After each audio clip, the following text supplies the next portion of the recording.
में क्या क्या हुआ, तो इसके बारे में इसमें बताया गया है। जो पुरातत्व विभाग है वो इसकी जानकारी प्राप्त करता है कि जो भारत देश आजाद होने से पहले जो मोहनजोदड़ो और हड़प्पा दो संसार के, भारत के नहीं बल्कि पूरे संसार के सबसे पुराने शहर माने गए हैं। तो वहां पुरातत्व विभाग को इनके कुछ प्रमाण मिलते हैं, कुछ सबूत मिलते हैं और वो खुदाई करते हैं। खुदाई के दौरान उन्होंने वहां क्या क्या प्राप्त होता है, क्या क्या मिलता है, इस पाठ के माध्यम से लेखक ने इसमें बताया गया है। इसमें मोहनजोदड़ो और हड़प्पा विश्व के सबसे पुराने शहर, अर्थात जो मोहनजोदड़ो और हड़प्पा है, ठीक है जी, ये विश्व के सबसे पुराने शहर हैं। इसको ताम्र काल का युग भी माना जाता है, सिंधु घाटी सभ्यता का युग भी माना जाता है। ठीक है जी, सिंधु घाटी सभ्यता का युग भी माना जाता है। यहां पर जब खुदाई मिली तो रसोई मिली, रसोइयों की गंध आज भी महसूस की जाती है। जो बैल गाड़ियों की जो रुनझुन की जो आवाज है बैलों की, वो सड़कों पर राजमार्ग जो दिखाई दिए, उन पर क्या है, आज भी हमारे को वो आवाज सुनाई देती है। इस प्रकार लेखक बताता है। मोहनजोदड़ो, सबसे पहले मोहनजोदड़ो का अर्थ क्या है? मोहनजोदड़ो का अर्थ है मृतकों का टीला, अर्थात जो व्यक्ति मर गए हैं उनका टीला, उनका रहन सहन, वो किस प्रकार अपना जीवन व्यतीत करते थे, किस प्रकार की उनकी संस्कृति थी, किस प्रकार की उनकी सभ्यता थी, वो इसमें लेखक ने बताया है। इसके बाद है मोहनजोदड़ो में सबसे ऊंचा बौद्ध स्तूप है। जब खुदाई के दौरान फिर क्या है, मोहनजोदड़ो में एक सबसे ऊंचा बौद्ध स्तूप मिला और वो बौद्ध स्तूप के बारे में जब बताया, जब पता चला कि यहाँ पर क्या है, इस बौद्ध स्तूप को क्या है, विद्वानों का गढ़ भी कहा जाता है। यहाँ राजसत्ता या धर्म सत्ता दोनों क्या उपासना का केंद्र भी रही है। ठीक है जी, राजसत्ता और धर्म सत्ता दोनों उपासना का केंद्र भी रही है। जो ऊंचा जो सबसे जो बौद्ध स्तूप मिला। इसके बाद है मोहनजोदड़ो शहर की जो संरचना है। मोहनजोदड़ो जो शहर की जो संरचना है वो ग्रिड प्लान के द्वारा तैयार की गई थी। जो ग्रिड प्लान आज हम देखते हैं, जो हमारा जो चंडीगढ़ जो शहर है वो भी ग्रिड प्लान के द्वारा, नक्शे के द्वारा बसाया गया है। इसमें क्या है, जो सड़कें हैं वो सीधी हैं और टेढ़ी है, टेढ़ी, ठीक है जी, टेढ़ी दिखाई है और सभी के दरवाजे एक दूसरे के सामने खुलते हैं। जो राजमार्ग है वो दोनों के बीच से जाता है। लेकिन जो शहर के जो लोग हैं इस प्रकार की, उससे क्या है, उनमें नीरसता आ गई है। वो आधुनिकता के युग के कारण इन पर से क्या है, विश्वास उठता जा रहा है। इसके बाद है पूर्वी में अमीरों की बस्ती, अर्थात अब ऐसा माना जाता है जो पश्चिम है, पश्चिम में क्या अमीरों की बस्ती है, लेकिन पूर्व में अमीरों की बस्ती है। वहाँ छोटे छोटे जो मकान दिखाई दिए पूर्व में, वहाँ पर जो छोटे छोटे जो मकान दिखाई दिए उनके क्या है, कुछ ही अवशेष दिखाई दिए, ताकि वहाँ इसके कुछ अवशेष दिखाई देने से अभिप्राय क्या है कि वहाँ पर क्या है कि वो उन्होंने जो मटेरियल है, जो पदार्थ है, वो कच्चा लगाया हुआ इस कारण से, लेकिन वो आज तक नहीं है, इस कारण से वो कम दिखाई दिए।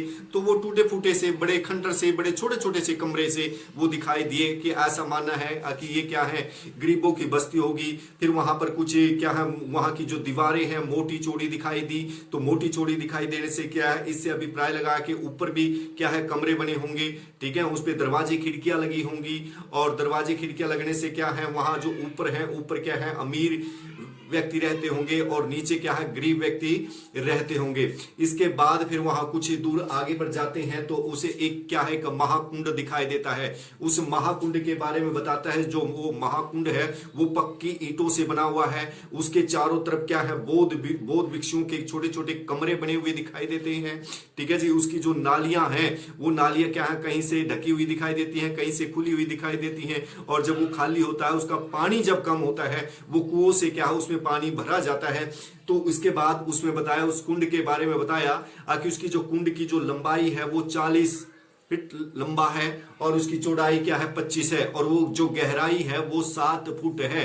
और ऐसा भी माना जाता है कि वो नीचे से क्या है, उसको ईंटों से क्या है, उसे महाकुंड को पक्का किया गया था। अब वहां बौद्ध भिक्षु रहते हैं, ठीक है जी। और उसमें क्या, बौद्ध भिक्षुओं के आसपास वहां कमरे बने हुए हैं और वो नालियां बनी हुई है, उसकी निकासी बनाई गई है, साफ सफाई का पूरा उसमें ऐसा लगता है कि मानो पूरा ख्याल रखा गया हो। इसके बाद है ये मोहनजोदड़ो की बड़ी बस्ती में दीवारें ऊंची और मोटी होना। तो वहाँ जैसे आपको पहले बताया कि मोहनजोदड़ो में जो दीवारें जब खुदाई से पता चला कि वहां पर क्या है, जो दीवारें हैं वो मोटी हैं, और मोटी से अभिप्राय क्या है, इसके ऊपर भी मकान है, वो छज्जे हैं, ठीक है जी, खिड़कियां हैं। तो ऐसा भी माना जाता है वहाँ छोटे छोटे कारखाने भी होंगे, रंगरेज का काम भी होता, रंगने का काम भी होता होगा। जो वर्कर हैं, जो कर्मचारी हैं, वो वहाँ रहते होंगे। जो अमीर हैं वो ऊपर वाली बिल्डिंग में, ऊपर वाले कमरे में रहते होंगे। जो कारीगर हैं, वो जो श्रमिक हैं, वो क्या है, नीचे रहते होंगे।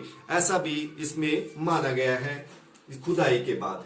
इसके बाद मोहनजोदड़ो में घरों पर, खिड़की और दरवाजे पर छज्जे के निशान न होना, अर्थात वहां पर क्या है कि जब उसने देखा, लेकर खुदाई देखा कि वो जो घर हैं, घरों पे ना तो कि छज्जे के और ना कि वो निशान दिखाई देते हैं। ऐसा माना जाता है कि जब गर्मी होती है, गर्मी से अब भी आप देखते हैं कि जो मकान है, मकान के आगे, दरवाजे के आगे क्या छज्जा बनाया जाता है ताकि गर्मी ना आए, कम गर्मी का प्रभाव कम हो। लेकिन वहां ऐसा दिखाई नहीं देता।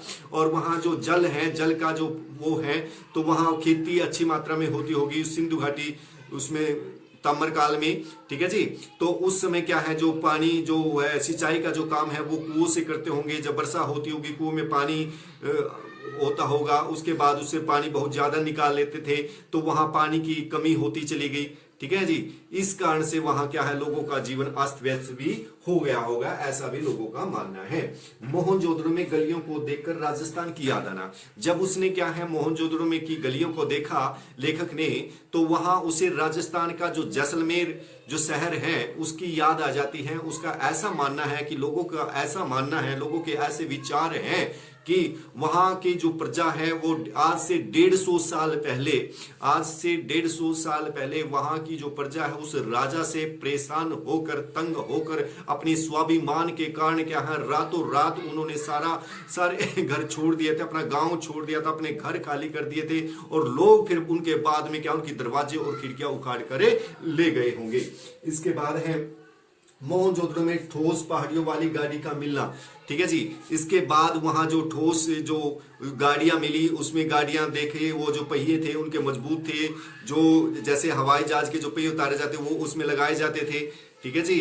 तो इस प्रकार की वहां गाड़ियां भी मिली, और उनकी जो रुनझुन, जो उनकी जो आवाज है वो भी सुनाई देती है, उनकी ऐसा महसूस होता है।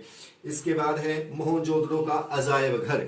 जो मोहनजोदड़ो में क्या है, एक अजायब घर भी था, ठीक है। उस अजायब घर में उसने क्या है, एक नर्तकी की मूर्ति भी मिली, हजारों वस्तुएं मिली, लेकिन उसमें क्या है, कि नर्तकी की मूर्ति भी मिली। उस नर्तकी को आज दिल्ली के संग्रहालय में रखा गया है। इसके बाद कुछ ऐसे बर्तन भी मिले, ऐसी कला का प्रदर्शन भी देखने को मिला कि कुछ बर्तनों पर क्या है, कुछ नाम, कुछ चित्र उकेरे गए थे। कुछ बर्तनों पर क्या है, कुछ नाम या कुछ चित्र क्या है, उकेरे गए थे।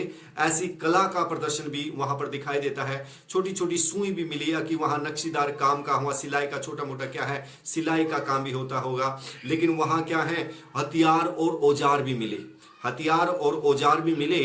लेकिन हथियार भी क्या है, औजार की तरह ही प्रयोग होते थे, ठीक है। ऐसा मानना है जो हथियार मिले हैं वो भी क्या है, जैसे आजकल के जो राजा होते हैं उसके पास क्या, अपनी सुरक्षा के लिए, अपनी प्रजा की सुरक्षा के लिए बहुत सारे हथियार होते हैं। लेकिन वो जो हथियार मिले हैं उसका ऐसा मानना है कि वो हथियार भी क्या है, औजार के रूप में प्रयोग होते होंगे। अर्थात उनको देखकर ऐसा मालूम होता कि वहां जो अनुशासन था वो अपने आप था, सब अनुशासन था, ताकत के बल पर अनुशासन नहीं था। लोग आपस में क्या है, शांतिपूर्वक रहते थे और अपना काम करते थे। इसके बाद है तो वहां पर क्या है, इस प्रकार की बहुत सारी जैसे सुई मिली है, वहां पर क्या है, बर्तन, उकेरे हुए बर्तन मिले हैं, एक नर्तकी की मूर्ति मिली है, हथियार मिले हैं, औजार मिले हैं वो औजार घर में। इस प्रकार ये क्या है, जो मोहनजोदड़ो और जो हड़प्पा, जो पूरे संसार के जो सबसे जो पुराने शहर हैं उनके खुदाई में ऐसा पुरातत्व विभाग को मिला था।